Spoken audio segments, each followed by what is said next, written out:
What's going on, people? Egal Talks Football, and we're back again with another video. And today, England have lost. England have lost in an emotional fashion. Harry Kane absolutely bottled it, and he missed a penalty in a game that bukayo Saka absolutely ran the strings. And then you have Kylian Mbappe on the other end, ghosting. Where was he? We couldn't find him. Unfortunately, Kylian Mbappe did not show up today, but it wasn't. They didn't need him. Olivier Giroud stepped up. You got Chouameni stepped up, and more. Also, Morocco stepped up big time versus Portugal and won a 1-0 game versus Portugal. Defended well. They've only conceded 1 goal this whole season, ladies and gentlemen. Wow. Big up to Morocco. And now we got to talk about Brazil, Portugal, Argentina, Croatia. There's so much more we got to talk about. And we got our boys with me. I got Hamza with me rocking the England kit today. Why are you rocking the England kit today out of all days? Yeah, I tried to bring the luck. Good luck to England, man. But I don't know what happened. Every of my kids gone, man. Except one kid. That's why we lost. That's why we lost. Still. Yeah, have to stop wearing shirts, man. I bought all the shirts, Portugal. Every shirt has been knocked out, bro. It's coming. It's coming. Where Egal? Where is your Canada shirt? It's coming. It's coming in the mail. But you want to know something? Let me just address something quickly. Dammy, big up Dammy also. We got Rock coming through. Alan might be coming through later on during the stream. But hit that like button, hit that subscribe button right now, people, if you haven't already done so. Hope everybody's well. There are some idiots in the chat. First of all, my guy's saying, Egal, watch your back. You can't do nothing. You don't know where I live, first of all. And even if you've seen me, you wouldn't do nothing.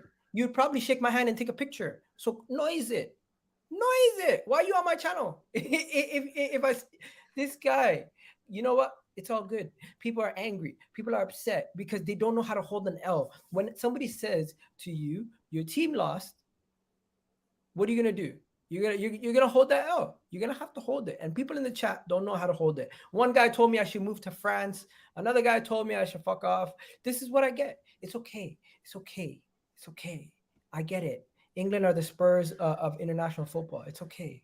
It's okay. And the reason why you're the Spurs of international football, you have an Arsenal fan you have an Arsenal player carrying you. You have a Chelsea player getting a penalty, Arsenal player getting the penalty. You have a Spurs player asking him to deliver the penalties and score them. And what does he do? He gets 1 out of 2.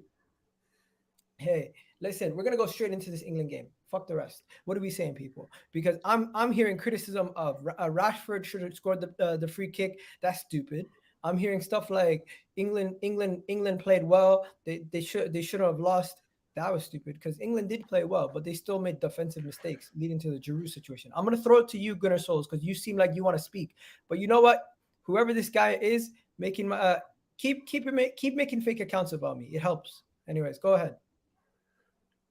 Listen, yeah, we didn't lose to France. We lost to the fucking refs today. Yeah, how many times do you have to get kicked about before like they start giving fouls? Chouameni should never have scored, and I'll back it to the end. That was a foul on Saka, and that counter should never have happened. So at the end of the day, look, you can say it's salty, you can say it's being a sore loser. I don't really care because the evidence is right in front of us. That referee today had a stinker, and you know why I'm getting harsher on the refs? Because they've got VAR now. What's the excuse now for bad officiating? All tournament, it's been bang on. It's been fairly faultless. Like there hasn't been a big moment or a big game that the referee has shined out in until this game. Like there were so many fouls just given, and like just no carry on. Just carry on. No yellow cards given. How many times does it get to before you start thinking, okay, do you know what? Let me try and control this game from a refereeing perspective. Unless he's blind, I'll let him off. Otherwise, what the hell? This is why I've been saying referees have to stand in the center circle in front of the fans and address their mistakes, right? Because otherwise, when are they ever going to do it? They're way too protected. I don't ask for people to be abused, but refs deserve it sometimes. Can I ask a question? They deserve it, man. Because these men are stupid as hell. They get away with it, and they get paid more than enough money to not be making these wrong decisions. Can I ask a question? Who do you support? Who do I support as in club-wise? Or? Yeah. Arsenal. Oh, you sound like one. What the hell's going on here? yes, the referee wasn't great, but you played, in my opinion, the worst France team in like 5 years. And in my opinion, once again, England Right, bustled. okay, so if your players are getting kicked the shit out of, Yeah, how the fuck are you gonna play? But Harry Kane had 2 penalties and missed one, and that's why you lost. That's as simple as that. I don't understand. He had a second penalty. If he scores, we would be in it. Well, no, he wouldn't because it's fast past. But we would have gone to extra time. Okay, so even if we score, that's a draw. They could go win on pen, but the points still stand. That Tchouaméni goal at least should not have stood. So they got given a goal blatantly due to incompetent refereeing and incompetent VAR. I just think what we're gonna do now is deflect from the fact that the English national manager is an absolute rubbish manager. He is shit. He needs to go. Yeah, but that doesn't mean you. That's not deflecting. Because it is the reason why. No. The reason why it is deflecting is because the simple factor that tonight England should have won regardless of refereeing or not. Had you had a better manager in charge, you'd have won this game because you cannot be 2-1 down. I think it was. Bukayo Saka was absolutely cooking the whole left flank, and he's getting subbed. I'm not.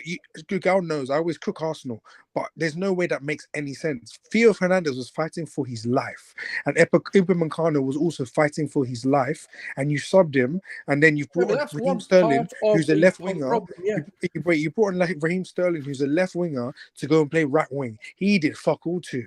You then brought on Rashford with how many minutes to go, and I saw Grealish played 2 minutes. What did anyone expect? I want to know: are we going to see a Gareth Southgate resignation by the end of the night? You have to. I've said he has to go, regardless of what he does, whether he wins the World Cup or not. He had to go after this tournament. This is it, done, finished. If he's still there, the only thing that this doesn't become a heartbreak is if Southgate walks. If he's here, then this is fucking heartbreak settings. Because I don't know how he gets it. And this is why I'm saying I'm not deflecting from the main point, but I'm also saying this ref was shit. He better be blind, otherwise I don't know what this refereeing was. But also Southgate, Orton, we know he isn't a good manager. We know he doesn't know how to in-game manage people. He's stupid. He's a shit manager. I don't understand why people are glorifying this manager for consistent failures. When has this nation become about consistent failures? Liverpool fans are doing it. It seems like all these people have now glorified failure. Like, coming second, let's Ballon d'Or fucking winning manager here. Like, waistcoat wanker more. Like, get him out, man. The guy's done nothing for England. I don't care. What got us to a final? Wicked. What did he do? Lose. Got us to a semi-final? Oh, amazing. Fucking hell, we're losers again. Yeah, wicked. Like, where's the success? And this is why I say, name me one English world-class player right now. One. Because none of them step up at the big moments. They always need these kids to carry them through. And then even when we have the other golden generation, it was fucked because of the manager again, and they don't want to play together. Now we've got a unity. We've got a team that actually wants to play for each other. And then guess what we do? We get the worst of managers to manage it. We've got a plethora. Forget about going for foreign managers. We have got enough managers within the English nationality that can take over this England team and do wonders for it. Let me just stop you there. Everyone hit that like button. My guy here is saying Harry Kane bottle that you must be talking about tips from Arteta. What?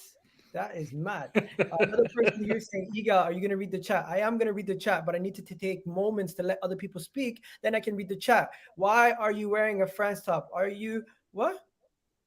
Okay, first of all, I don't have to explain myself to any of you guys. I can wear whatever top I want to wear. If you guys are upset, keep crying. Wah! If you don't want to watch, you don't have to watch. But if you want to watch, you can hit that like button and you can subscribe and you can even become a member if you really want to become a member. But yeah, we got Gunnar Souls in the house. We got Hamza in the house. Hamza, why are you wearing your England kit? If you want to, Hamza, explain yourself.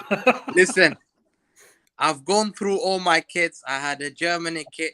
I can't wear it anymore.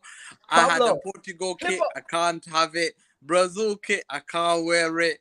I had the Belgium kit. I can't wear it. I had the England and Argentina. I was looking for my France. I couldn't find the France one. So I thought, forget it.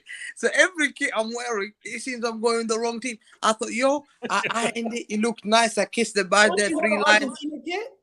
Listen, don't wear a Morocco kit. Don't wear a Morocco kit. Hamza, that's the only one that you can wear. I need to listen. I've got already. I'm gonna iron it. I'm gonna show. Listen, today we need to discuss about issue.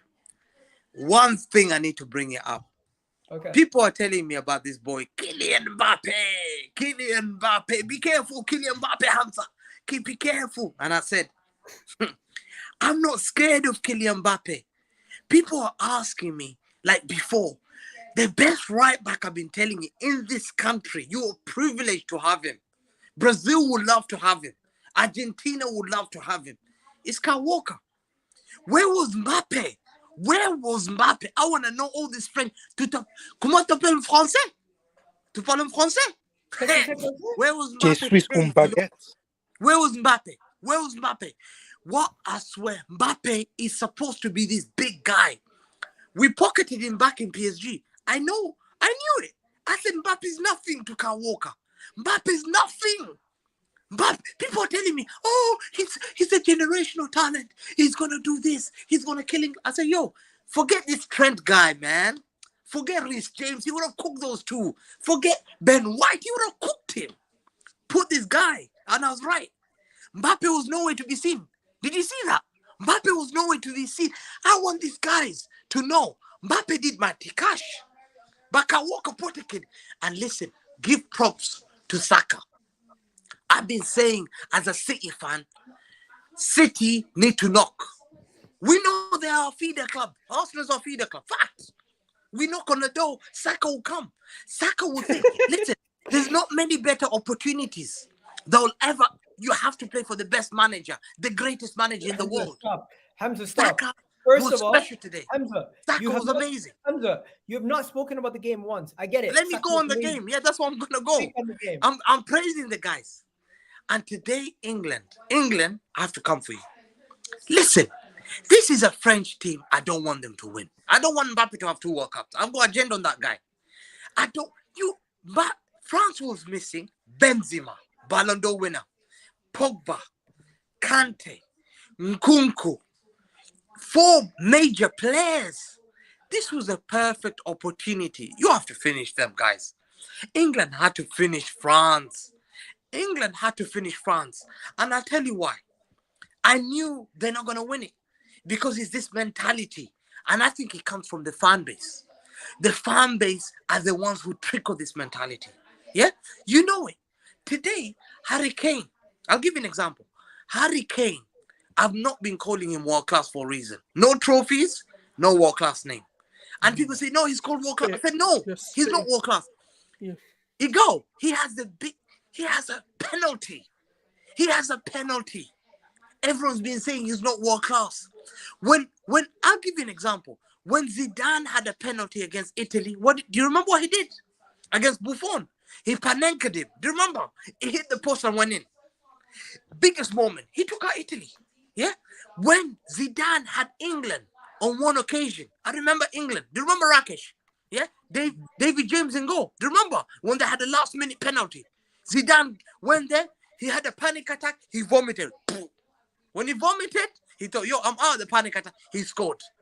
Why is Harry Kane going missing in big games? Why is Harry Kane going missing in big games? Why are we protecting this England mentality monsters? This is the easiest French squad you could have had. This is a team that lost to Denmark in friendly. I saw them, man. This is not a French special team. They're going to win the World Cup probably. But England should be ashamed. Southgate is not good enough. You know who's the best manager? Suze. You're wrong.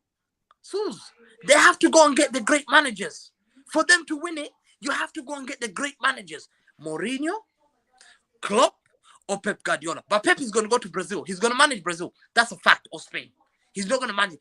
England have to do everything after 2 years and get Pep Guardiola. If that's my advice. And we get Luis Enrique. But otherwise, England will never win a trophy.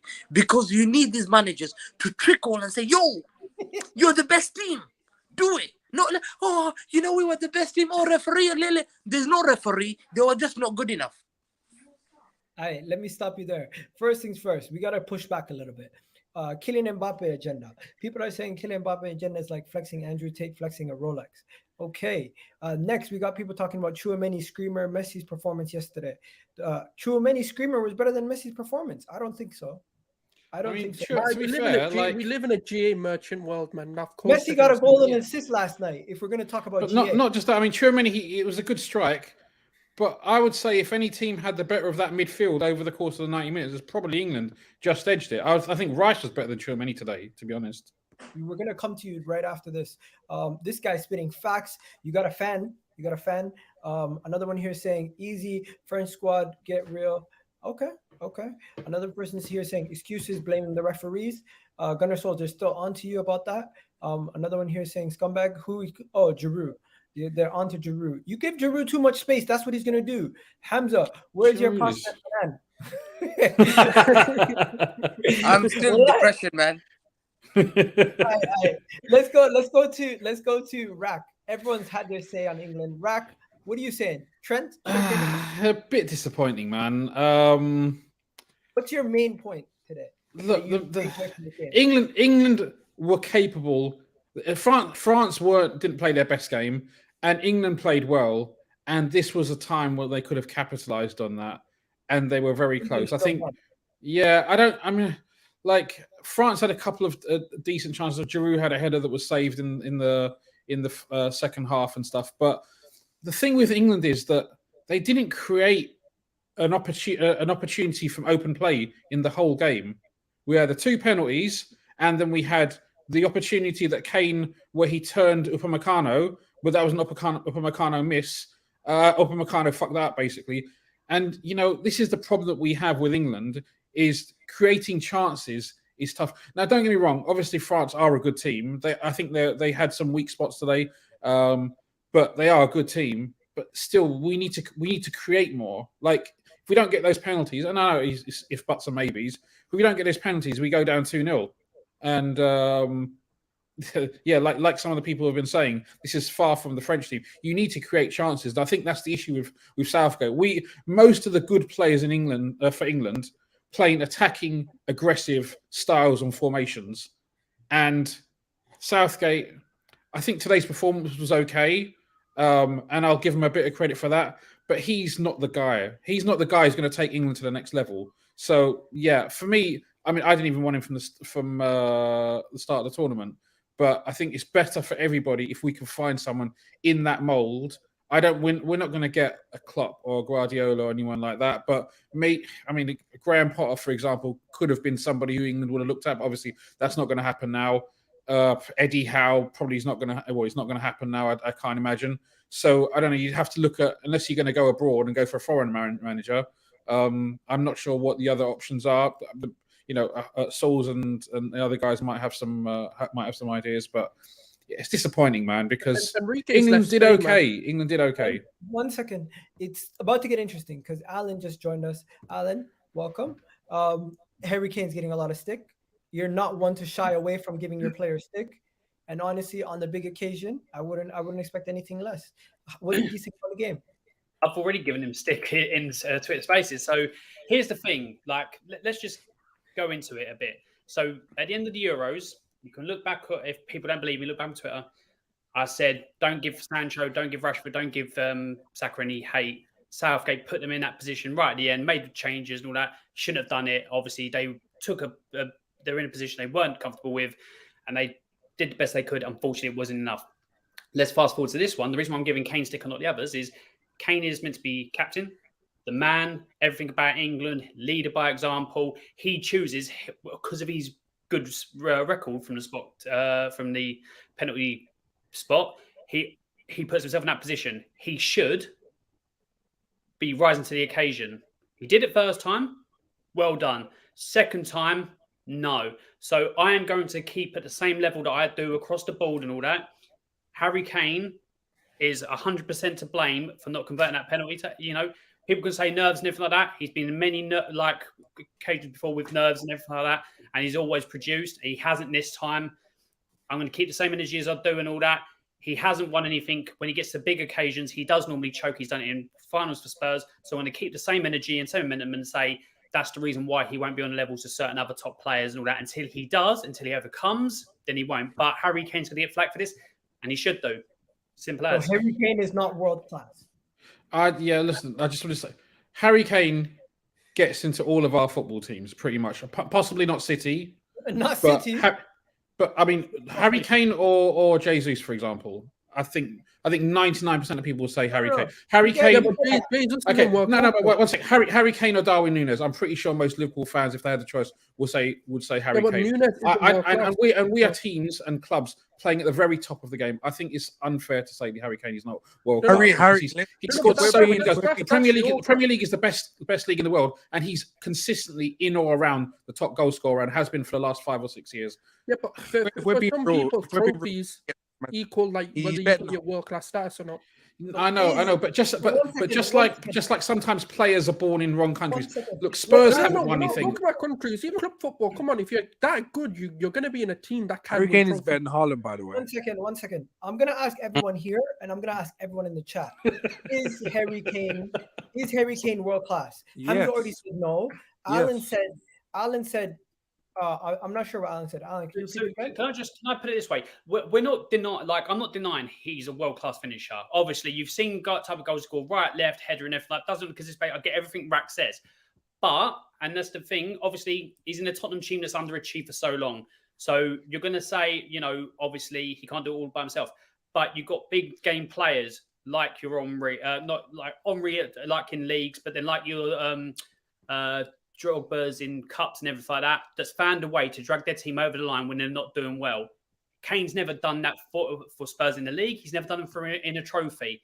It's got to a point where we've been favourites before in certain semi-finals or anything like that, and he should have got us to a final, but he's not. So I'm sorry, I've got to be consistent across the board and say until Harry Kane delivers me a trophy or in one of those big occasions decides to go to Tottenham, let's get you over the line, we're going to win a cup because of me, then I'll say he's world class through and through. I think that's harsh, man. Football's a team game ultimately, and Spurs have never been the best team. I can ask you a question, right? Name me one other name that you can go out and out world class that's not won anything. Listen, the biggest mistake Harry Kane made was signing that stupid fucking contract that kept him at Spurs for another 6 years or whatever ridiculous number it was. No. Any other player in those circumstances would have left Spurs.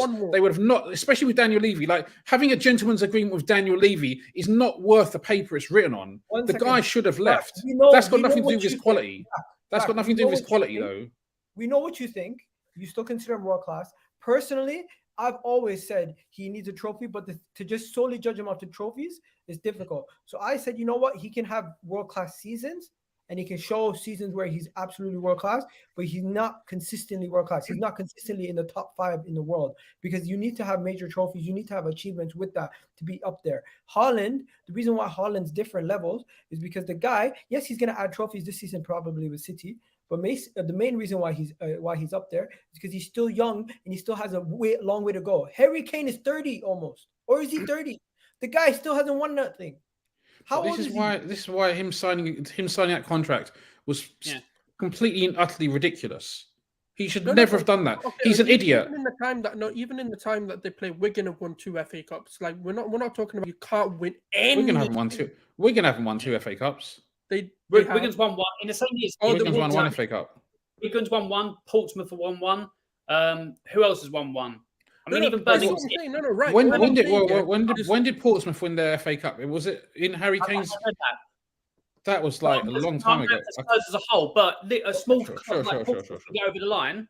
A small club like Portsmouth get over the line. Harry Kane and Tottenham, when they've had their chances time and time again, have choked. I'm gonna let this flow, guys. But are we gonna spend the rest of the video talking about Harry Kane? No. That's why I've got like one question of like. We can't name world-class players that haven't won anything. It's somebody in the chat, name one. Name one world-class player who hasn't won anything. I can't think of any sport. Let's go. Let's forget Allen Iverson. Because it's impossible. You can't be the top of your game without winning anything. No, but that's because world-class players don't tend to stay with teams that aren't world-class. Right? Do we agree that? How many times does that happen? How many times does a world-class player stay with his Carabao Cup? Huh? They're good enough to win an FA Cup. They're good enough to at least win one of them. Even Arsenal, when we're shit, this year was not world-class. He was on the cusp. He was never world-class. He wasn't world-class, man. World-class is like Zidane, Luis Figo, Rivaldo, Ronaldinho, Maldini, Costa Curta, Nesta. Even in my club, I have only one world-class player. I've said what? Kevin De Bruyne. Kevin De Bruyne is the only world class. Bernardo is not world class. That world class definition is just there. For me, world class has to show up like so. World class, you have to be there, available, like, and there for every tournament. Show me when Kevin De Bruyne shows up for this World Cup. Sorry, he didn't show up for this World Cup. So sorry, he's not world class. Let me read this super chat. My guy says, to be world class, you have to do it on the world stage. Yeah. Basically, either the Champions League, the in your league, or in the World Cup. And you have to have a trophy. And that's what Kevin. Do you know what it is? Do you know what it is? I normally say he is world class, but like Alan, if Kane does carry on like this, especially if he doesn't win a trophy, it'll be very hard to defend him because, like, I can't keep saying you have big moments and then keep bottling it. I just can't. I can't. So he's on his last warning. Kane will leave though. Listen, Kane is either going to leave this summer coming or the following summer on a free, I think, and then he will go to someone like a Bayern Munich or will go to a big club and he'll win some stuff because he'll be on a free transfer at that point. Let me just do this, and then we can move on. Let me just do this, and we can move on. This was Harry Kane for the penalty.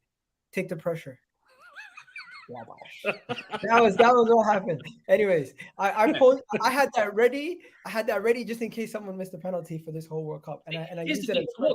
What Kane's done in the Premier League for Spurs, because let's be honest, everyone in this thing has said year in, year out since Harry Kane's been at Spurs, you've all said it, and if you say no, then obviously you're all frauds on it. Spurs are shit, never going to win anything, this, that, and the other. So obviously, like for him to have the goals and everything like he has for Spurs, he's obviously he's finishing is world class. You should be able to do what he's done. Obviously, as banter, we do say like, yeah, you can't win anything. But you also saw last season when Son was the primary goal scorer for Spurs, his build-up play. I think that's what attracted City to him was the fact that he can make a major contribution also in build-up play. Here's my thing: if Kane really goes to a Bayern Munich and wins a Bundesliga, are any of you is that gonna turn your heads and say he's world class? One Bundesliga. Do you remember what Son's dad said? I mean, that's what Lewandowski's done. You remember what Son's dad said? But Lewandowski's won the Champions League. You remember what Son's dad said? Sure. Son's dad basically said, "Yo, what the hell?" I typed in Son's dad on Twitter, some next shit came up.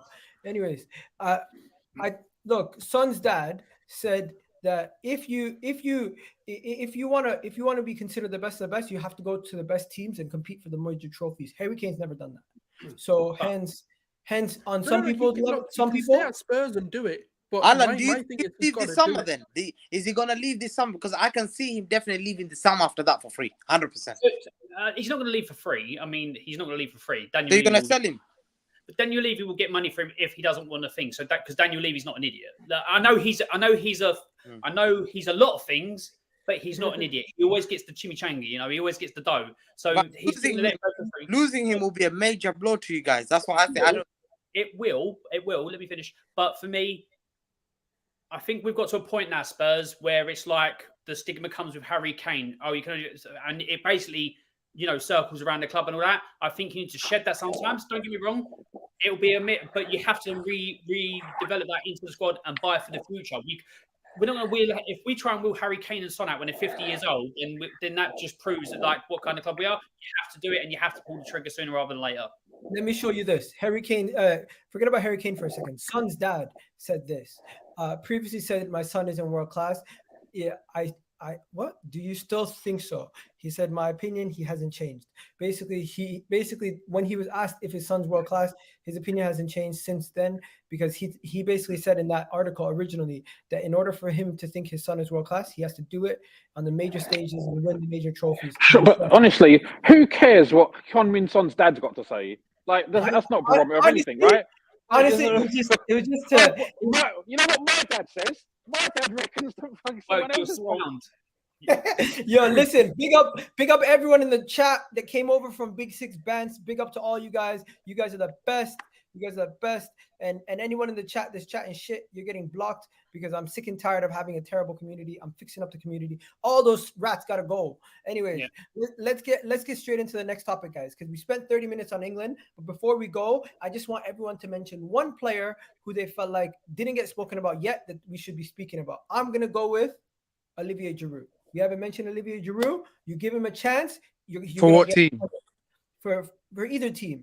Olivier, you can be good or bad. So Olivier Giroud for me was the Oh. one we needed mention and shout out Okay. because he delivered on the big stage once again, showing that he's a big game player, showing that this is a guy you can never count out, and he's inevitable. He always somehow pops up with a goal. I think Van Dijk. I seen Van Dijk talking about him recently, where he said he's the player that he finds the toughest to play against because he always finds a way to get around him. He's so elusive, and we just need to give some credit to Giroud. I don't like the guy personally because he cost Arsenal a league title, but it is what it is. He for France, he's a different animal. Okay, I'll go. Yeah, Go on. sorry, go for it. I was just going to say quickly, I'll be 2 seconds. I'd say Koundé because I think at right back, he's a centre back by trade. He played very well. He had Foden in his pocket, did fuck all game. So I give him props, and a lot of people cooked him for his positioning. But yeah, go on. What I was going to say is obviously I've only just popped up. Well, I've only just come on. Who have you spoke about beforehand? Who did you speak about? We spoke about Saka. We spoke about Mbappe. We spoke about Kane. Okay, is it just the England-France game you want to talk about? Yes. So I thought he started slow today and he was a bit nervy, but when he got into it, Bellingham had another brilliant performance. He is an amazing one for the future. He's talent and all that. I can't wait to see what he does in the next World Cup because that boy, his trajectory can go through the roof. So for me, another special shout out to Bellingham. I think he had another great game. Yeah, I can't wait when he comes to the Premier League and he's playing for Liverpool. It's going to be interesting. Look at Rack smiling away. I just saw Diego Jose's comment in the chat. We're only talking about the England-France game at this moment in time. We'll talk about Amrabat in a bit. Rack, Dad said he is world-class opinions on YouTube. What? No, it's a joke. Diego Jose, he's a top guy. He's a regular on the Sam's channel, so big up, man. Big up Diego Jose with the super chat saying Rack's dad said he has world-class opinions on YouTube. Big up to him. Melina in the house. Big up Melina saying Hamza. Yo, Melina. Channel. Big up. Hope you're well, Melina. And big up to everyone in the chat. Let's continue. I'm gonna go to you, Hamza. Who's that one person? I said Kyle Walker. I think Mbappe was nowhere to be seen. Mbappe was pocketed. Mbappe lovers know he was humiliated today. He wasn't on the show. He went missing again. And Kyle Walker showed him levels today. You can't just keep getting away with it and think you're the big man of the show.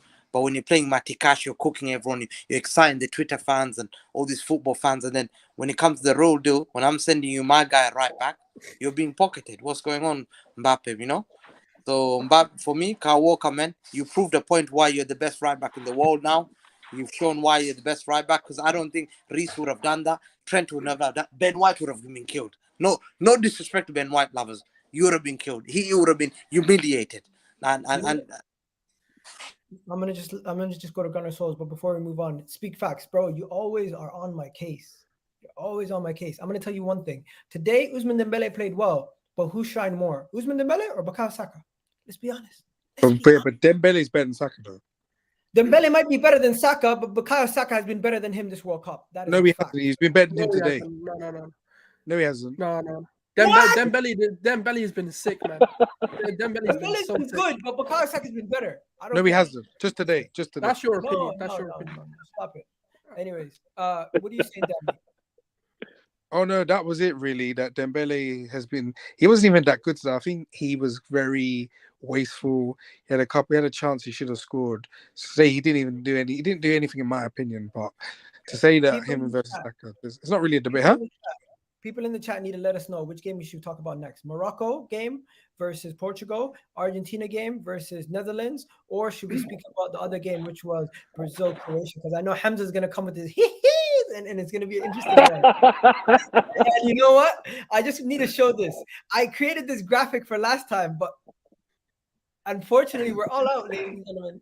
We're all out. And the only one left is me and Gunnar Souls at the top. Anyways, let's Rack, did you have anyone or do you want to just move on to the next topic? Look, it'll be very obvious for me to talk about Bellingham, especially him being linked to Liverpool, so I'm not going to do that. But I thought Declan Rice. I'm not Declan Rice's biggest fan. Let's just be clear. But I thought he did well in the midfield today. I think he was calm in possession, spread the ball well, was good defensively, was a bit more mobile than I know. I find him a bit static sometimes, but I thought he had a good performance, and I think it wasn't a clear-cut victory in the midfield, but I think England marginally had the better in the midfield, and I think Declan Rice was a big reason for that. So even though I'm not his biggest fan, respect where it's due. You know what? I'm just gonna say this. Can Morocco upset France? Egal in the panel. Personally, I think Morocco have only conceded 1 goal. Defensively, they're solid. The question is, can they score against this France team? Can they get in on the other end? Because if Morocco get an early lead, they can beat any team in the world. That's how good defensively they're set up at this moment in time. Can I give a special shout out before we move on? Actually, I want to give Southgate a bit of credit, because all before the game, I think we were all speaking 5 at the back, very defensive, this and the other. And he actually didn't. He actually played for the game. He tried to play on the front foot. He played good football. We played good football. We played attacking football. And I think we all saw that. So I think, although it's his time to go, because you need an attacking manager to get the best out of these forward players, and I think another manager could do that. I think you have to give credit where credit's due. He didn't, in the big games, sit back and go, okay, I'm going to stick 5 behind and all that. He actually tried to play football. So we all got it wrong for what he was going to do. So you have to give him a bit of respect for that, because he actually went for it. And people in the chat saying Upamecano was dodgy. Dembele what? Declan Rice, Bukayo Saka was England's best players. We have some other people saying some names. Dembele was absolutely poor. Okay.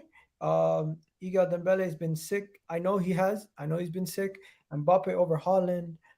Okay, so yeah, let's move on. The game that we're gonna go to is, let's see what people in the chat are saying. People are saying Croatia, Brazil, Morocco, Croatia, Brazil.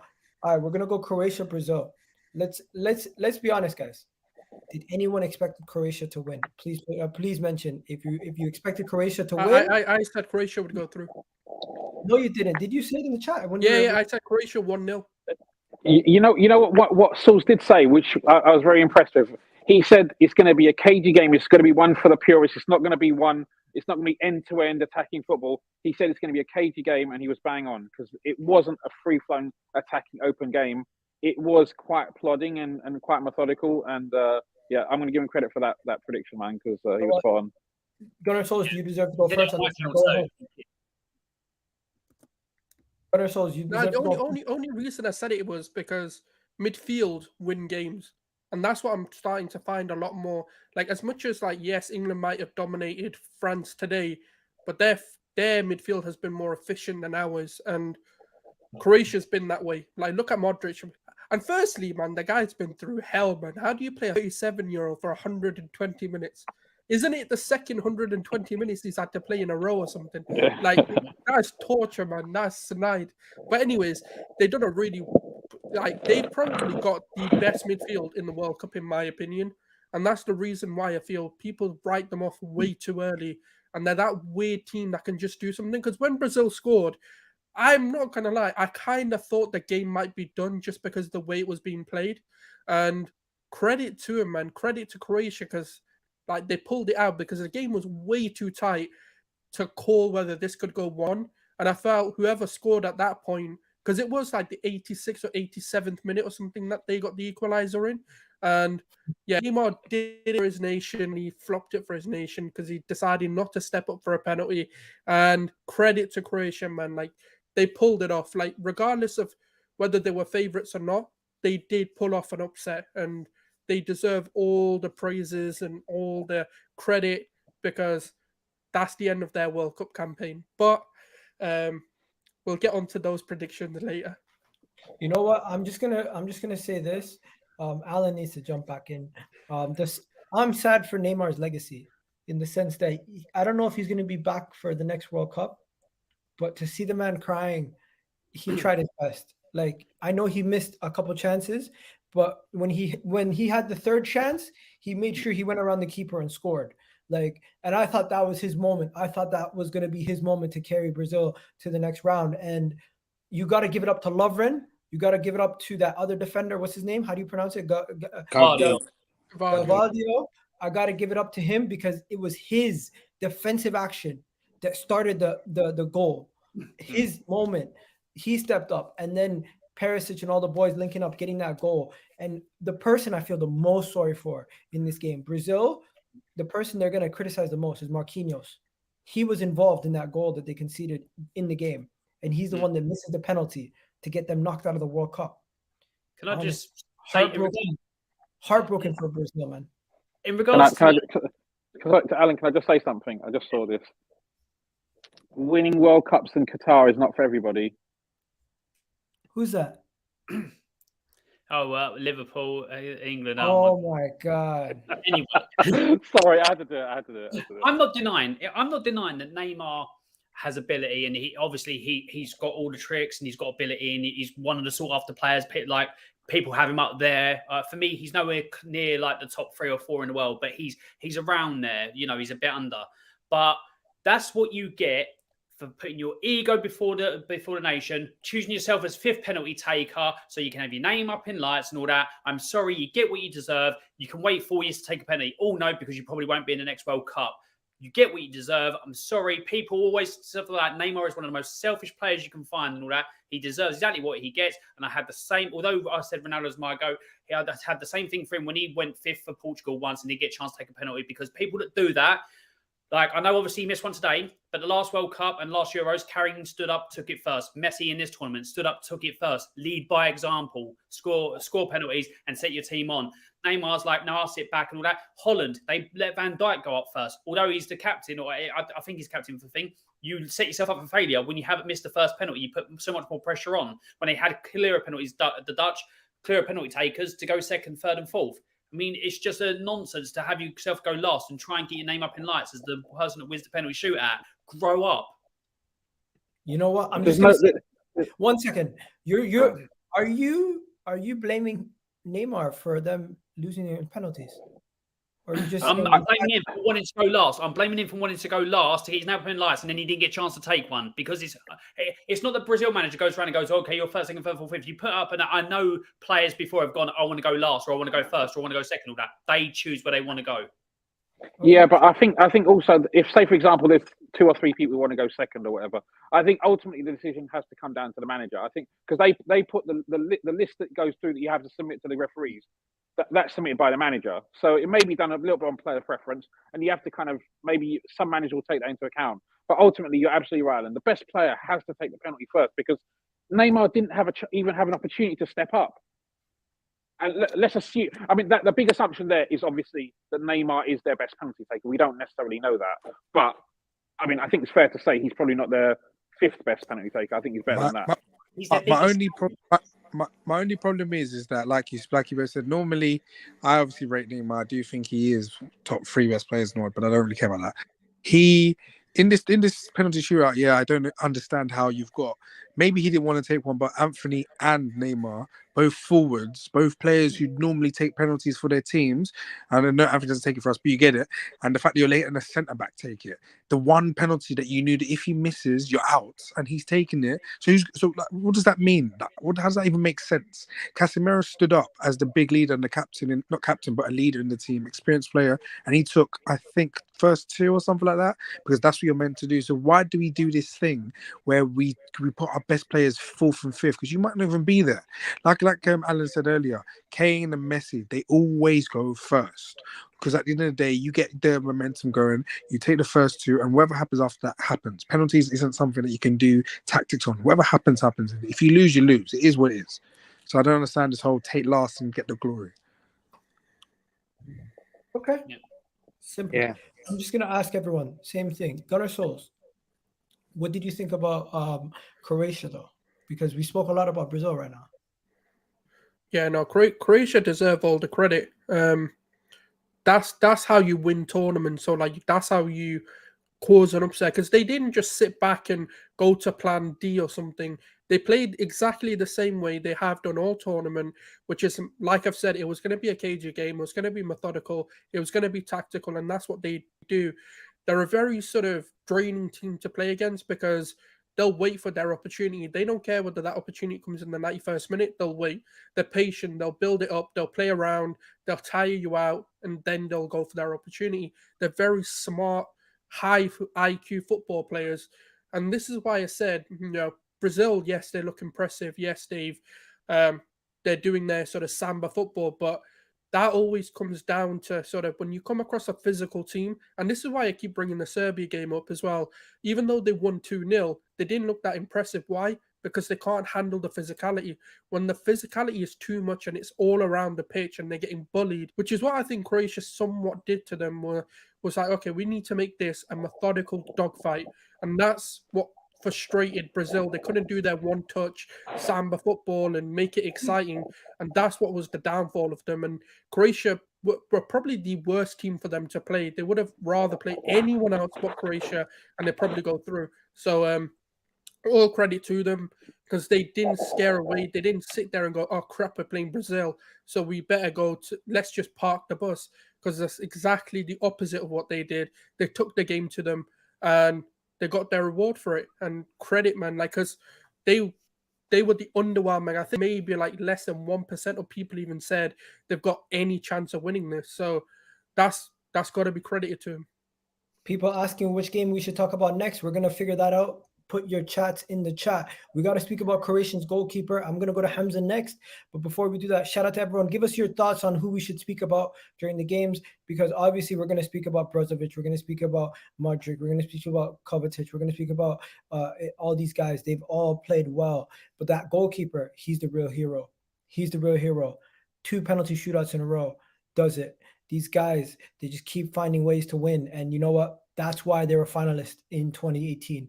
That's why these guys, you should never count them out. Even though they're getting old, they are what people thought Argentina was going to be. The team that just continues to get by based on their experience.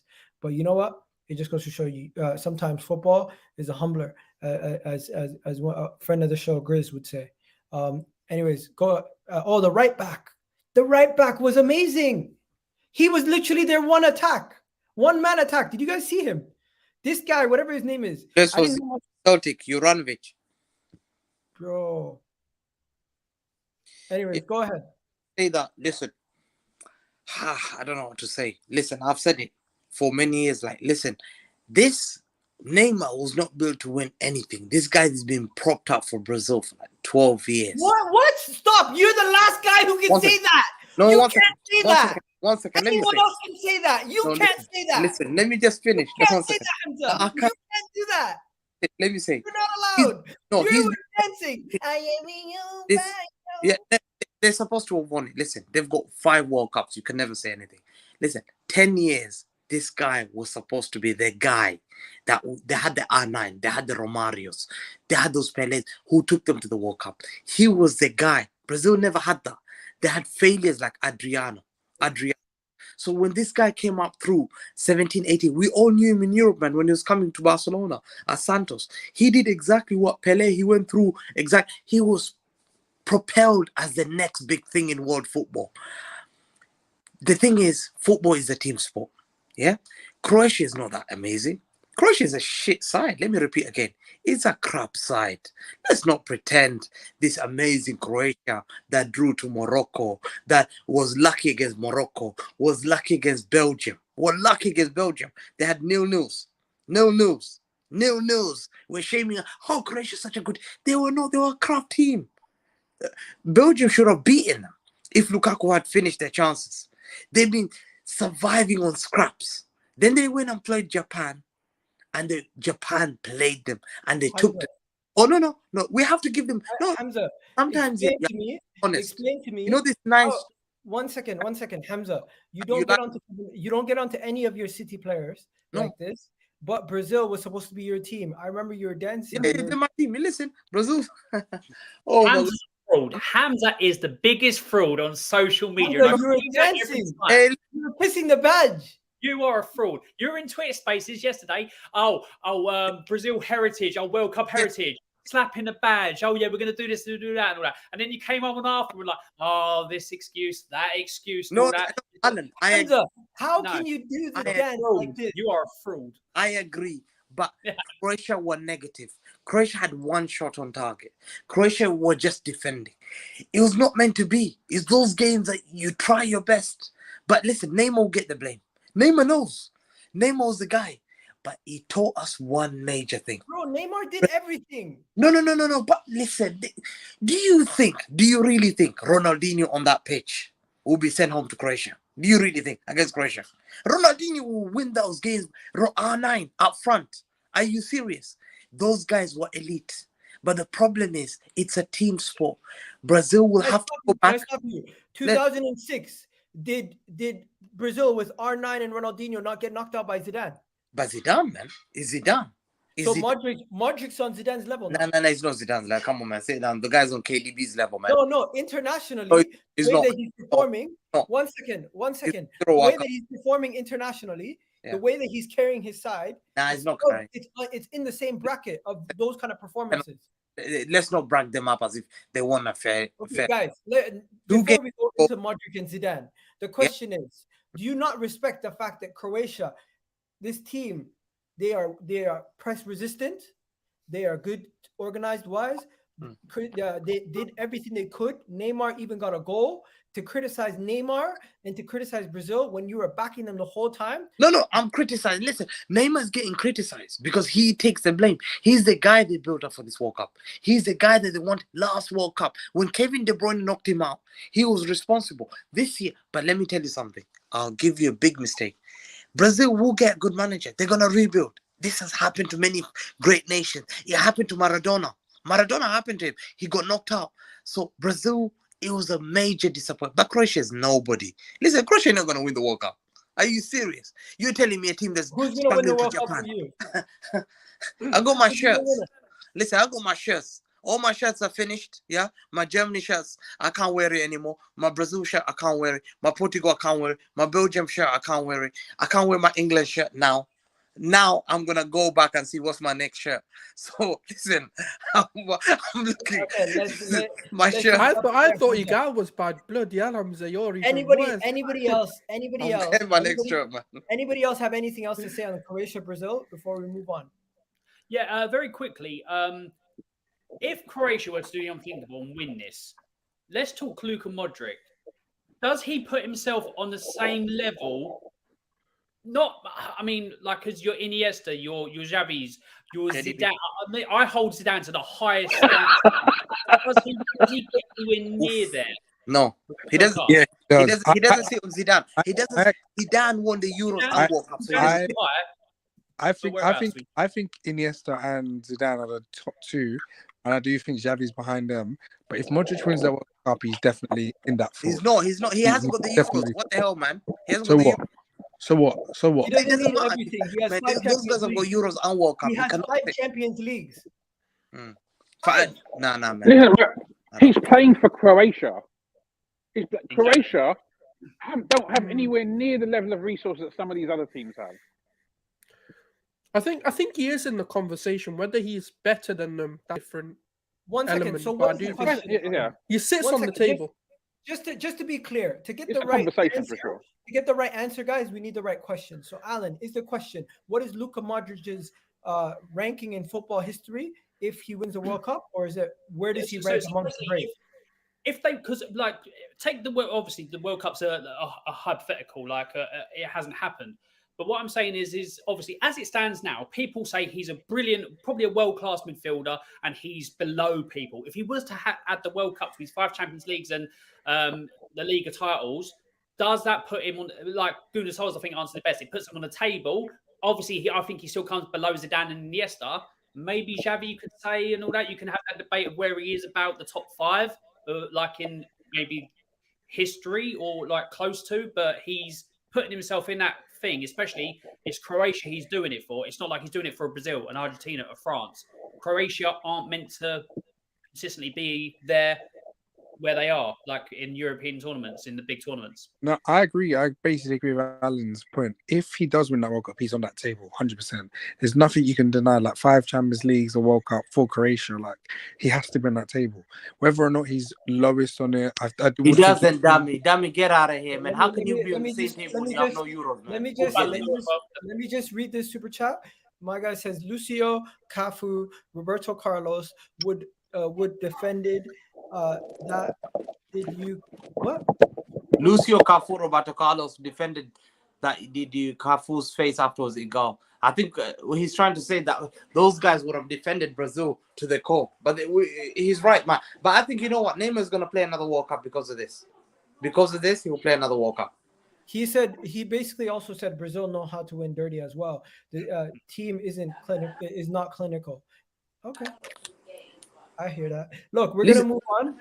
Before we move on, I'm just gonna say, Rakesh, did you have anything to say on this game? Yeah, just a quick one about Modrić. Look, undoubtedly world class, one of the best midfielders that we've seen, certainly in this generation. Who's the best comes a little bit down to personal preference. I think he's great. I don't enjoy watching him as much as Iniesta, for example, or Xavi, or that. I mean, that Barcelona three in midfield. That they always, in my opinion, had the better of the three from Real Madrid. But Croatia have a population. I just looked it up: 3.9 million people. Yeah. When was the last time anyone with that level of population got anywhere near a World Cup? But they've always been good. I think Uruguay won the first two World Cups, and I think they have a similar. That was in the 40s. So, you got to put some respect on that kind of achievement. You got to put some respect on the name. Anyways, before we move on, Dami, did you have anything to say? No, just big up to Croatia, I guess. I didn't think they would do it. I generally thought it would be an Argentina versus Brazil semi-final. I just thought the legs of Croatia would run out. But like I think Alan said earlier, someone else said, they've got the best midfield in the tournament, in my opinion. There's no one better than that midfield. Kovacic, Brozovic, and Modric. That is in the World Cup. Amazing midfield. Yeah, amazing midfield. Before we go any further, Gunnar Solskjaer needs to have his Messi rant. Go ahead, bro.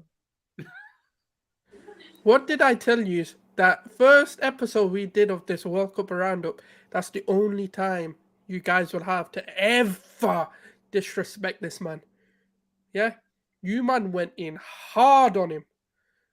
And now all of a sudden, you guys are quiet. All of you have disappeared. All of you, not even an apology, not even like a mouse squeal, nothing. Yeah, because I told you, this man won't just shut you up. He will humble you and he will send you back to the abyss and the caves you came from. Because that's how good he is. The man goes, you know what? I haven't scored. Fuck it, I'll score multiple now. You know what? The guy said, you know what? I'm done being the nice guy.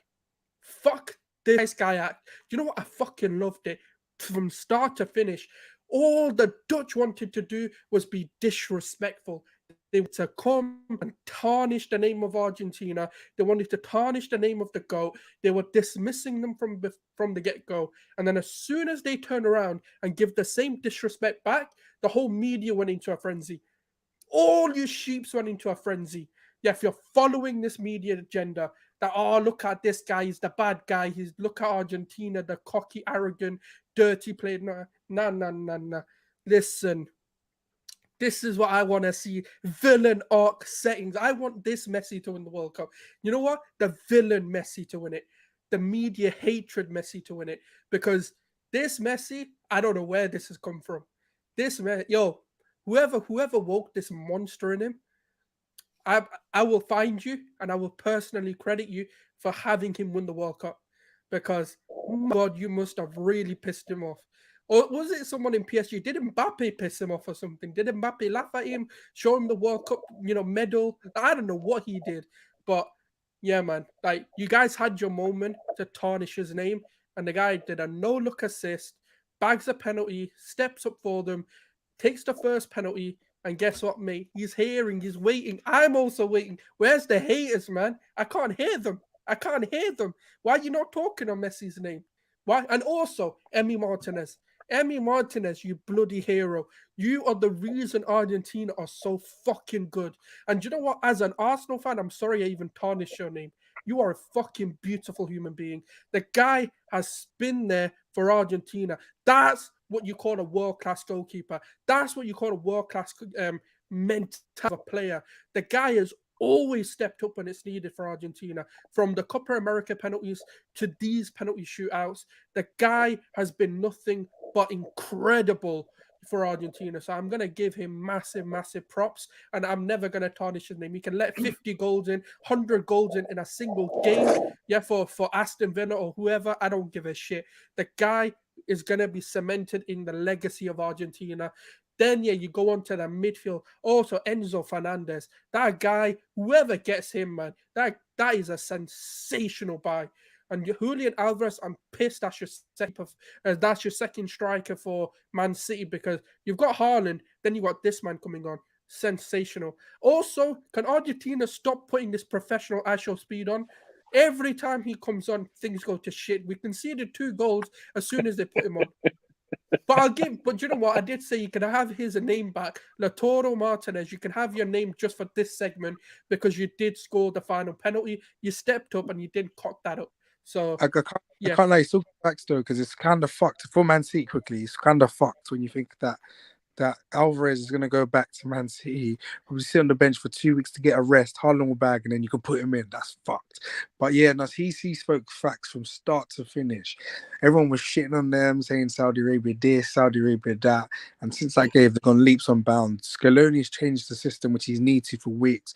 5 at the back was needed because they're just not that good in certain areas of the pitch. They don't really press as well, but with this 5 at the back, they can press in every department, and hopefully this is the year that he can bring it home. Because if he does, that will be the last time I'll ever have to watch or ever support Argentina ever again.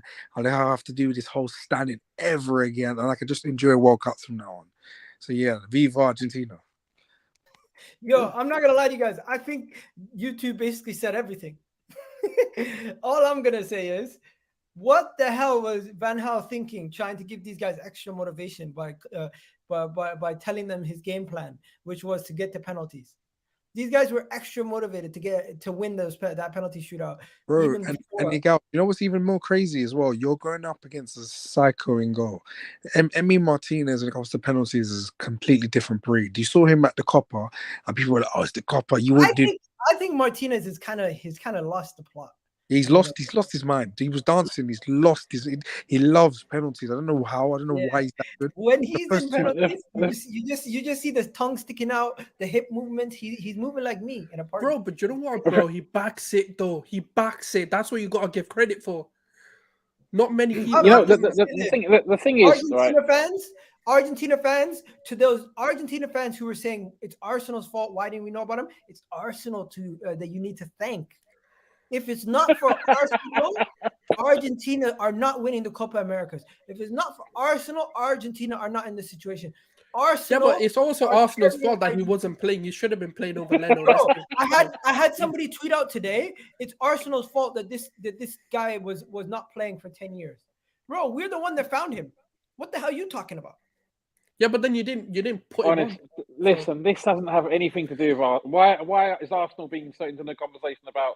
It's not. It's unnecessary. It's unnecessary.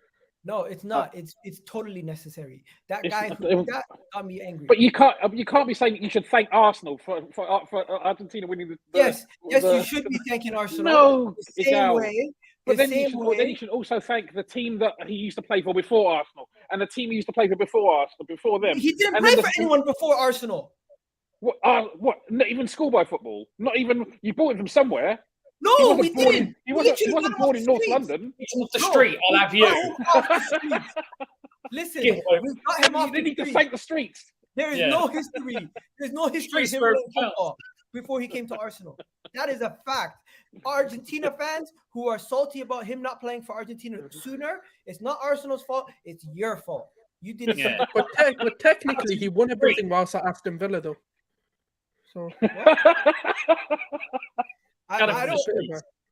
Technically, he wouldn't have never went to Aston Villa if he didn't win the FA Cup with Arsenal. But technically, it'd be at Arsenal if we actually. No. But also, technically, it'd be at Arsenal if we didn't disrespect him. I'm just gonna say this: Lautaro Martinez saved the day. Messi saved the day. You got the Meunier looking good.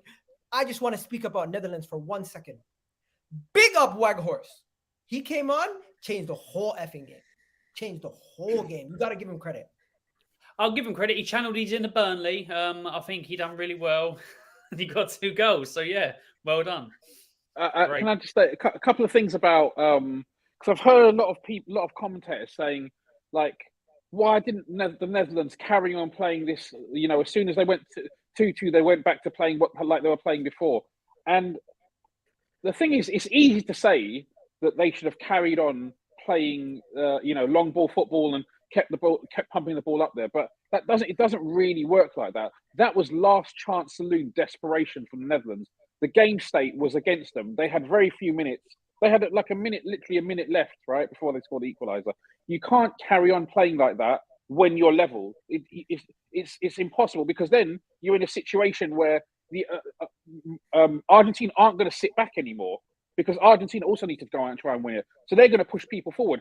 So if they're going to push people forward, what are you going to do? You're going to keep Van Dijk up front and have three or four Argentinian attackers against whoever else, Timber, or whoever it was. You know, it doesn't work like that. You can't just carry on playing like that. You can't just carry on playing like that. Anyways, I'm just going to say this for a second. Let's take a moment to say good RIP to the fact that we no longer have 2 World Cup games anymore. And that's kind of sad. It's very sad. Anyways. Yeah, it is quite sad it's coming to an end, isn't it? Yeah, like the World Cup is getting closer and closer to being done. We no longer have multiple match days. We no longer have situations. Oh, and also, I completely forgot, the United States journalist, RIP to him too. It's a sad situation. He had bronchitis. Greg Wall. And he just dropped that in. If you guys don't know, this is a big part of U.S. football. He's one of their top journalists. Grant Wall, sorry. Working with ESPN, he's been working with Fox. He's been working in every single major network over there throughout his years. He's 48 years old, and unfortunately passed away during the game. After the game, Netherlands and Argentina in the stadium. I think it's crazy. Yep. Wow. I know the World Cup's coming to an end and all that, and other people are sad, but we get to go back to Premier League action and Ultra Spurs defensive mode. Yes, can't wait for it. Looking forward to that. All right, let's move on. Hamza, do you have anything to say about Netherlands? I just want to say, the Netherlands, biggest bottle jobs here. These guys go to finals, whatever it is. I never thought Netherlands would lose that beautiful football, the pressing of Cruyff and all that stuff, and they'll start hoofing. Came to a point where they just had Weigels hoofing this guy. This guy's a reject, a company side Burnley. He's now at Besiktas on loan. He's the guy that shook Messi. So I was really surprised with that game. You know what? I knew it was going to be a close game. Netherlands and Argentina is always a close game, but I just don't trust Netherlands. You just don't trust them at all in any tournament. They're like the worst compared to England. They're the worst, and then England's second. This is now Dammy's time to shine. Dammy, you've been quiet the whole stream. Talk about your boy CR7. Here we go. Everyone was singing his praises beforehand for his stupid interview. Ten Hag this, Ten Hag that. Man United fans this, Man United fans that. So would anyone like to tell me why he scored 1 goal this whole tournament in his first game, which shouldn't have even been given, and it was a penalty? I've been telling these guys for time. Nobody's shitting on his legacy. He's one of the greatest players of all time. We respect him for what he's done. But the guy is touching 38. The fact that him and his fans demand that he should be playing, the fact that obviously he didn't start today, and they were telling us, oh, it's not his fault. He should have started from the beginning. Even if he started, they'd have still lost. He's clearly not that guy anymore. He clearly slows down the attack. He's clearly not someone who you should be trying to build a team around, but they don't want to listen. They deserved what they got. They didn't deserve to win. Morocco held it for Africa, and now he's never going to win the World Cup. And I didn't want to see those tears, because obviously it's quite sad that such a great player isn't going to win the World Cup. But at the end of the day, you got to hold that. Nobody told you to keep doing the same shit that you were doing throughout the whole game. Nobody told you to build a whole team around him. They have got a stacked team. Portugal should be winning World Cup, should be winning Euros, because just like France, their team is stacked. They're bringing on Leao, bringing on Vitinha. They've got players after players. But when you are so held on the olden days in 2010, what Ronaldo did this and Ronaldo did that, this is what happens. He should just, I don't know, hand his boots up. It's been a great career, but it's time to go now. That's exactly what I've said. Like I said, right, and obviously before Rat gets set off again and all that, Ronaldo is my GOAT. I'm not saying he's the GOAT, he's my GOAT. I see him as the best because of what he's done, go to different leagues, young age, performing everywhere he's gone and all that. Obviously, it's got to the point now where Dammy's correct. He's touching 38. You can see, although mentally, the mentality of the man, like and all that, that's why he's obviously got to the levels he has as well. He still thinks he can do it. I'm sorry, he can't do it anymore. His body can't keep up with his mentality. He needs to start stepping down, whether he gives up or quits or retires or goes to a slower league and all that, and then obviously 1 or 2 years for the pay and all that, and then stuff like that. but you can't perform at this level anymore. If you would go to a lesser league, you'd probably still stand out. I'm not disrespecting any other league, that's why I didn't name one. But if you were to go down to a lower league, you'd probably still accept the pay, take the pay and all that, and then retire. But his body can't keep up with what his mind thinks he can do anymore. And you can see in the Piers Morgan interview, he still thinks, like with the mentality, he still thinks he's at that level. And unfortunately, and it's nothing to do with him just becoming bad overnight. It's his body is aging. And trust me, somebody like 36 myself and all that, your body starts failing you this, like you can't do it. So it's unfortunate. He just needs to take a step back, take a step down, and then retire. But you can't knock his career for everything done just because he's still trying to play at the highest level at his age. Yeah, Dammy is gonna kill him. No pun intended. And let's move on. Let's move on. Egal, can I just you put up a tweet? Is Saka getting shit on social media? Why? I didn't see that. I think he's talking about the Euros. He's getting racially abused on Instagram. Again? Now? Today? Again? Yeah. I thought someone might have just reposted last Euros or whatever. I'm looking at his tweets. I don't see any. I said Instagram, not Twitter. I don't see anything on Instagram. I'm looking on it right now. I don't see anything. I just see all love. Like I'm literally just seeing people saying, "I'm proud of you. I'm proud of you. You're the best. You're the GOAT. Best on the pitch." It must be some idiot who actually just did it with a bunch of their friends' accounts and then posted it. Because there's no way I'm actually seeing not one emoji am I seeing, not one person insulting. I'm literally just seeing hearts. Is Rashford getting anything? Rashford, I don't know. I mean, listen, yeah, I don't want to take away from the game Yeah, that we're talking about. Let's just keep it on this for a second. I want to give Morocco a big shout out. This is history, ladies and gentlemen. We witnessed history today. The first African side to get to a semi-final of a World Cup. The first African side to get this far. It's happening now on his Instagram recent post. I'll send you a screenshot. Yeah, send me a screenshot. Bro, that is disgraceful if that's actually what's happening. People are disgusting human beings. Rashford's also getting abused. Rashford got abused, not Saka. Okay. Bro, that's messed up, man. Rashford's getting abused for missing a free kick at the end of the game when Harry Kane missed a penalty. Are you fucking kidding me? That is utterly ridiculous. If we know these people are ridiculous anyway, right? So Rashford's getting abused for a free kick. Are you joking? You know what? These people are sick in the head. Let's just move past. Let's just move past that and let's just come back to the Morocco win. Guys, do you guys fathom how big of a win this is for African football? How big of a win this is for Morocco? Do you guys know they only conceded one goal the whole tournament? But it's not even from opposing. Yeah. It's the known goal. That's the major thing. It's no opposing has scored past them. It's incredible. What they haven't lost a game. Yeah, they haven't lost a game. They haven't So here's my thing. All right, they're the first African team to get to a semi-final. Now I don't know the ins and outs of African football, but I know they're the first team to get to African team to get to a semi-final in the World Cup. I know that is huge. The way they've done it now, people are just saying they're like they're ultra defensive. When they needed to be against Spain, they were ultra defensive. They saw it out. They done what they needed to do. Low block, stopped Spain from playing, won on penalties. But this Portugal game, before they decided to sit back and protect the 1-0 lead, they were valued for that 1-0 lead because by the end of the first half, they had more shots on target. They had more possession in Portugal. So it's not like they were just holding back and doing what they'd done against Spain. They changed it up. And they would do it. They were playing better football in the group stage, like in regards to more open, expansive play. They've had different ways to get to beat teams to get to where they are now, and it's credit. Look at the unity in the team, the manager, the ideas, the beliefs, and all that to have this team performing the way they are. You can see they run down for everything. They run for everyone. The team is complete. It's not like no standouts or anything like that. It's like we're in this together. You've got players like Hakimi. Obviously, the names Hakimi and Ziyech that people know and all that. Shout out to Amrabat. I slated him when Spurs, so a year and a half, were linked to him. I slated him saying, why do I want him or anything like that? The guy's an absolute monster in midfield. Literally, the way he was talking, and apparently, I didn't even know this, apparently he's carrying an injury and he's being like given injections to play. And he's playing at that level. I'll hold my hands up. I was wrong about him.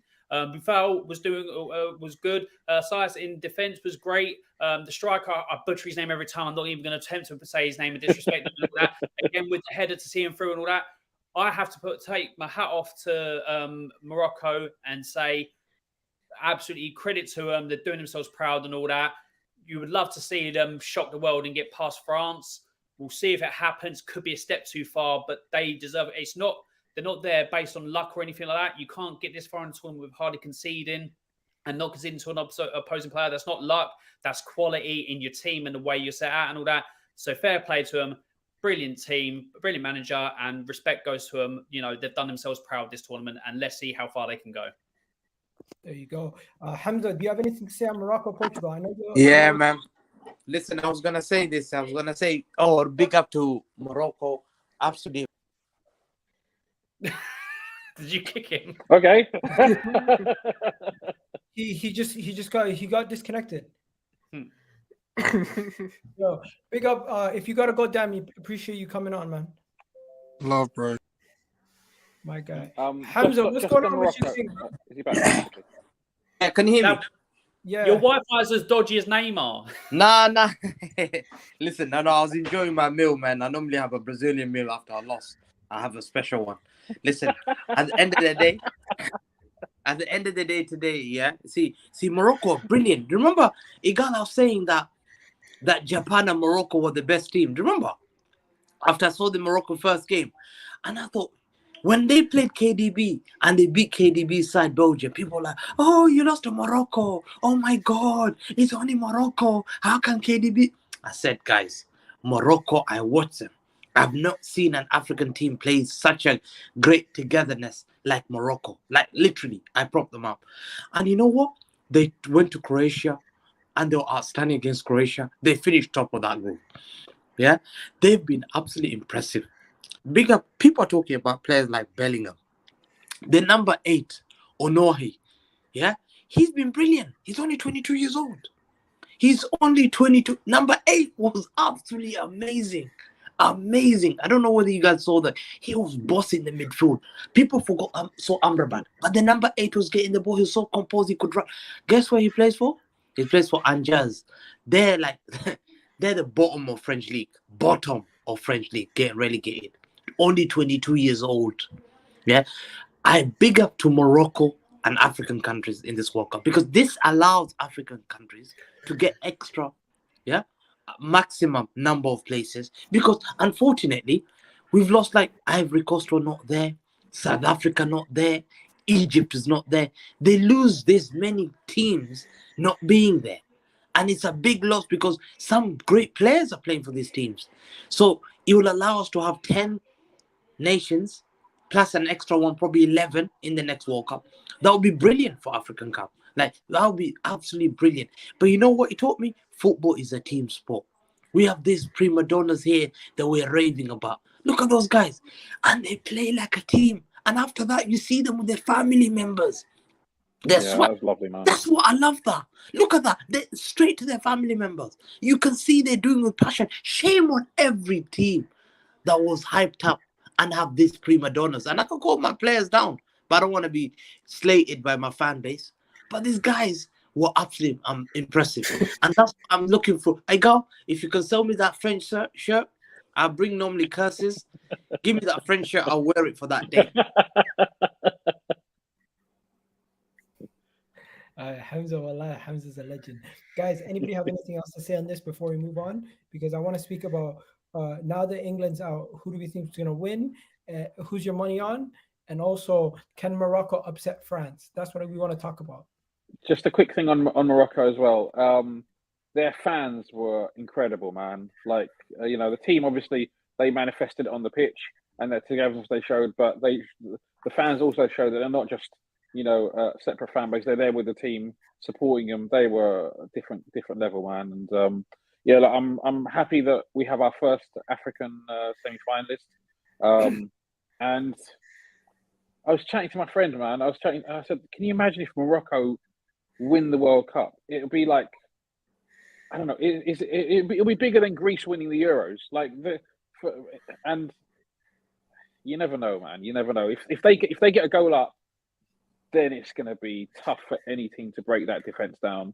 But on the flip side, if, for example, France go ahead, it'll be interesting to see how they react, especially because it looks like Saïf is not going to play in the next game. So, but yeah, that incredible achievement, brilliant fans, and they deserve it. You know what? I just want to say guys, take a moment to remember to subscribe to Alan's channel. Time added on. That's the channel right there, and I'll put the link to his channel right there. Don't forget to hit the like button. We have 113 people here. Try to get this video past 100 likes if you can. That really helps the channel a lot. Now, people are saying, Hamza, you're what a revolutionary. That confirms, especially the international level.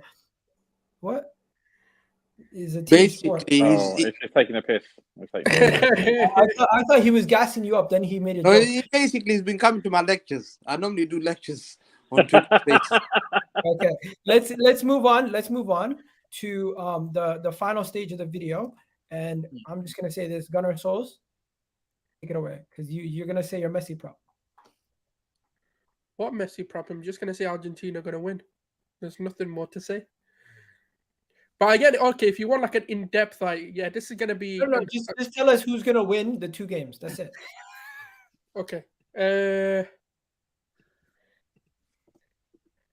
This is gonna be a Morocco-Argentina final.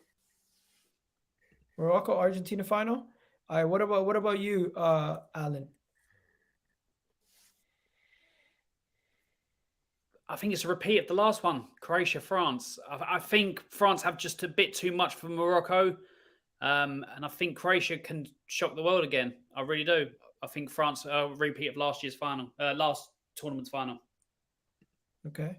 What else we saying? Good. Why did I say Gunnar Souls? Again. Rack, go ahead.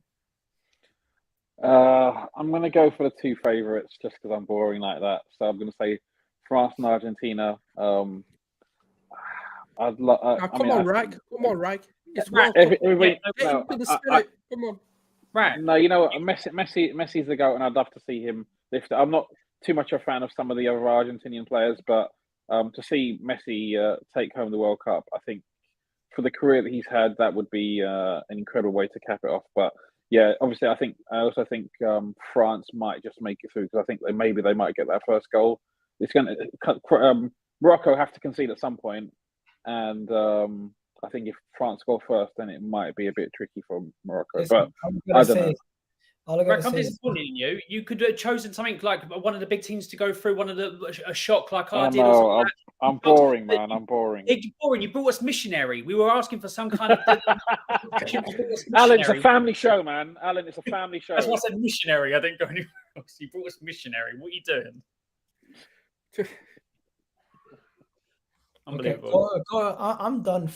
I literally know what I'm gonna say. I'm going with France, obviously. Me right there with the kit that I'm wearing, and I'm saying France are gonna play Morocco in this next game, and I think Morocco are gonna give them an absolute battle, but France are just gonna beat them. Unfortunately, Morocco, this is where your line ends. I love Morocco. What they've done as an African team, they've given a lot of other countries hope and showed them what they can do when they're set up properly and when they're managed correctly. And that is something very good. And I don't think it's going to be a Croatia rewind. I think it's going to be Messi gets to the final and he's going to bottle it on the big stage versus France. That is what I want to see.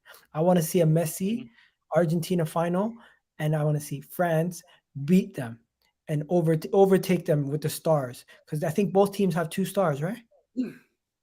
So it's going to be 2 stars Argentina versus 2 stars France. The battle of who gets a 3rd star. It's going to be interesting. And then we're going to cry. What? Yeah, no, cry, I said. France has 2 stars. Argentina has 2 stars. France has 2. Argentina has. Diego Maradona won 1, and they won in, I think it was Mexico 78 as well. They were Mexico 86 and Mexico 78, I think. Mario Kempes, and also, if Mbappe loses to Messi, Messi's gonna get deported from PSG. So it is what it is.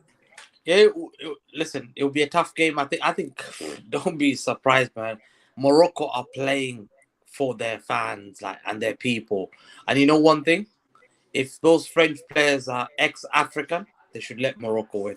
Mbappe and Chouameni and all those guys. Yeah, if they want to be national heroes and continent heroes in Africa, listen, just don't worry. You've already won. Just let those own goals go inside, man. I want to see Morocco, bro. How historic would it be to have Morocco in the World Cup final? Who would have thought of that? Imagine. Just imagine. I don't want to see Mbappe, because Mbappe goes to the World Cup final 2 World Cups with my GOAT who's got 3 World Cups, and he's only the age of 23. And then I have to choose either him. I have to choose either him or Messi. If he wins it, he has to be put on that GOAT status. It's a difficult choice. I'm telling you now. I don't know, man. Let me have a little bit of Croatia Morocco final, man. I love it. Wow. Okay. Fair enough. Okay. We've already got. You know what it is? Hamza and me, we bounced each other off. I went ultra caution for the 2 favourites, and Hamza went for the 2 outsiders. So let's see what Alan goes for. Let's see what Alan goes for. Alan, what are you saying? I've already given mine. I said it's a rematch from last time, Croatia France, and that's it. So everyone's gone, right? I think the player of the tournament at this point is still up in the air. You can go to either Mbappe, you can go to Messi, you could even go to right now Messi's edging it. That's all I'm saying. Yeah, you're a Messi fan. Young player of the tournament. No, it's not just because I'm a Messi fan. I think bukayo saka has 2 hands on the young player of the tournament. Guna Souls, not Maguire anymore, like we did on my channel. No, not Harry Maguire. Well, I mean, Mbappe did fuck all, didn't he? Let me ask you guys a question. Do you guys think bukayo saka deserves young player of the tournament? You'll either be Bellingham or it should be to Onahi. You know that Moroccan player 22? That guy should take it 100%. From nowhere to absolutely from nowhere. Forget this. Onahi. Saka was absolutely disgraceful against USA, man. Guardiola also. Yeah. You know what? The bukayo saka racist stuff is true. Is it? I couldn't find anything. People. Gavdo. Vadio has been brilliant. Yeah, that defender, man.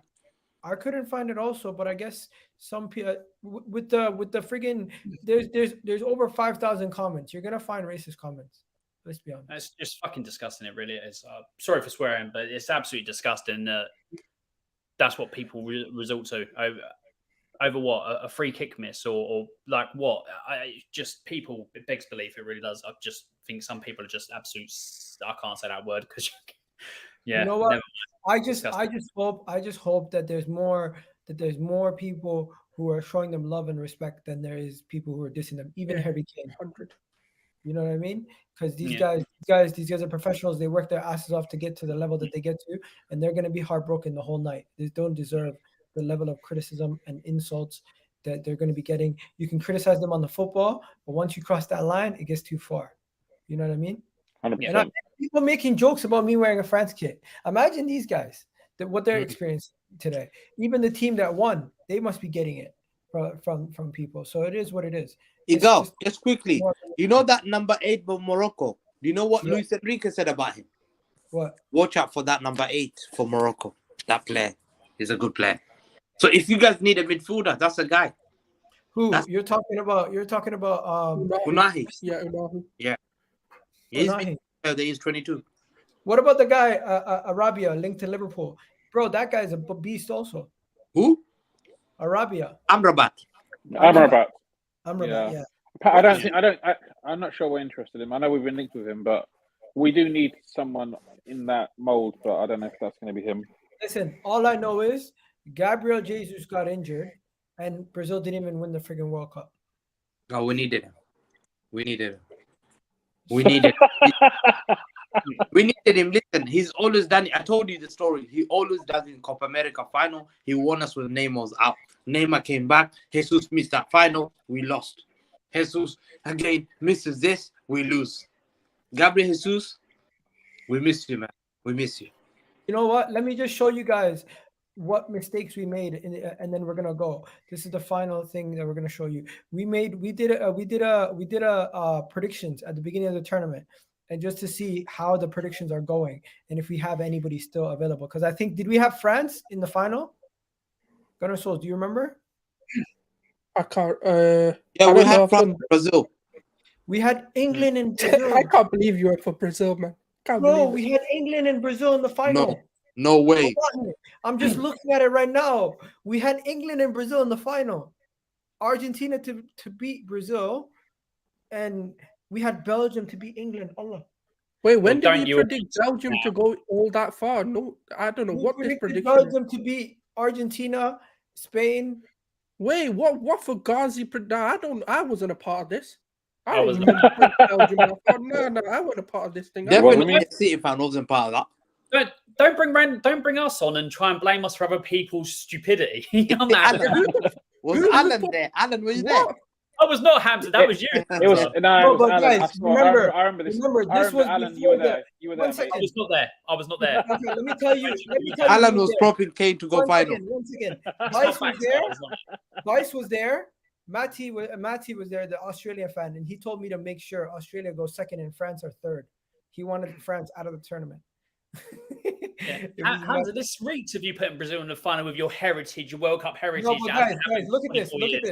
Look at this. Group A, we got Netherlands correct. Group B, we got England correct and Ecuador. Group C, we got Argentina and Saudi Arabia correct. This group, we got nothing. This group here, we got Spain second, Croatia last, Canada last, Brazil, Switzerland, Uruguay, and thing. So based on that, everything over here is already wrong. So Uruguay, Switzerland, wrong. Spain, Belgium, wrong. Denmark, Mexico, wrong. Basically all wrong. England is the only good one, but then they lost in the. They're not even going to semifinals. Brazil lost. You know why, Egal? I'm not there because I said Japan will top that group. I can see Japan third in that group, so that's definitely I was not there. Okay, and then let me give you guys the other one. The other predictions that we did was the other day, and we had. Let me just see. So we had USA to beat Netherlands, which was wrong, right? We had Argentina. What was it? Argentina to beat. Who did they play? Netherlands. Poland. Argentina to beat Poland. Oh, okay. Before them, yeah. Yeah. Then we had who topped the group in Germany's group? It was Japan, right? Japan played. Who did they play? Portugal. Japan. We had Japan to lose to Portugal. No, Portugal plays Switzerland. Who did we have Japan playing against? Japan. Croatia. We had Japan to beat Croatia, did we not? Yeah, we had Japan to beat Croatia. Who was doing these? What? Who was choosing who wins in that? Because what is going on? You really had Japan to beat Croatia? Come on. No, but listen, they went to listen. I said it, but you know what? At least listen, they had a good game, and they took Croatia to all the way to the penalties, and they only lost on penalties, and they missed all their penalties. That's why. Okay, so let me just show you this. So in this here, we predicted one of them right, Argentina basically, because we didn't think Netherlands was going to go through. Here, we didn't think Croatia was going to go through. We had Brazil going through, right? Then here we had Brazil, Argentina. Over here, it was England to beat Senegal, France to beat England, and then we actually had Morocco to beat Spain. Yeah, we had that. We didn't have Morocco to beat Portugal. That was the problem, right? Is it? We didn't have Morocco to beat Portugal. Gunnar Souls, you were there. Do you remember? Did we put Morocco to beat Portugal? Because I think we put Portugal. No, I think we put Morocco. I can't remember because I've been saying Morocco going to beat Portugal. I had Morocco beating Portugal also, but I can't remember us all agreeing on it because there were 6 of us. Oh, then it must have been the other guys. And I've been. Yeah, we blame the others. Just blame the other guys. Yeah, I can't remember. They're not here to defend themselves. So Fuck in it. the semi-final, just to let you guys know, in the semi-final, we had Brazil, Argentina, France, and Portugal. So out of this semi-final, only two players made it. And our finals were either Portugal, Argentina, or France, Brazil. We never had a scenario where it was France, Argentina in our scenarios. So regardless, our bracket has been busted. Oh, I think it ended up being because Ronaldo versus Messi is going to happen in it. So that's what the agenda everyone run with. Yeah. By the way, the sweepstakes. People are asking about the sweepstakes. I'm out. I have England, so I'm out. I had Senegal. I had no involvement in this, but somehow I got Senegal, and I'm out. Yeah, I had no involvement. I just got Netherlands, and I'm out. So they're lost. Who did you have, Hamza? I think I had France. No, I had bullshit. This is bullshit. I had Croatia. He's making this up. Don't believe him. I had Morocco. Kendall was Morocco. I had Croatia. Okay. So Argentina is boots and bands. He's still in it. Jay's out. Dizzy's out. France is the is France. Look at Kendall get Morocco. Kendall was Kendall got Morocco. Kendall's Morocco still in it. Nah, this is fraudulentness. Where's me? What's Hamza got? Oh, he's further up. I swear you went past him. Croatia. Oh, Hamza, you're Croatia. Come on. I told you I'm smart, man. I'm not like Look at Hamza. Hamza has gone through a Brazil shirt. Hamza doesn't even know he's Croatia. Croatian now. He's going to go get Croatian shirt. Oh my God. The only people left in the sweepstakes, I didn't even realize there is 4 people left. And oh man, that's crazy. Only one of them are a commenter. Everyone else is a content creator. But yo, that's crazy. The sweepstakes is gonna be lit. But yeah, guys, that has been an amazing stream. Over 90 people still in the chat. The chat is booming today. You guys are all doing it. We've decided it's gonna be Argentina-France final, right? No. There's no way Argentina. That's what I decided. I don't think so. I didn't decide it. I said Croatia. Yeah, I'm the only one who said I went the final. 2 favourites. Hamza went the 2 outsiders, and you guys went a combination of 1 outsider and 1 favourite. Okay, so me and Gunnar Souls, what are you saying, Gunnar Souls? Morocco? I said Argentina, Morocco. Mark went for missionary. Okay. So everyone goes. Not for the first time. Everyone goes with different posts. You know what? We're gonna have to write these down. So let me just write them down quickly. So I've gone with France and I've gone with France and Argentina. Alan, you've gone with France and Croatia, France and Croatia. Gunnar Souls. Whatever happens, if it's being written down, whatever happens is what I went with. Joking, it's Morocco, Argentina.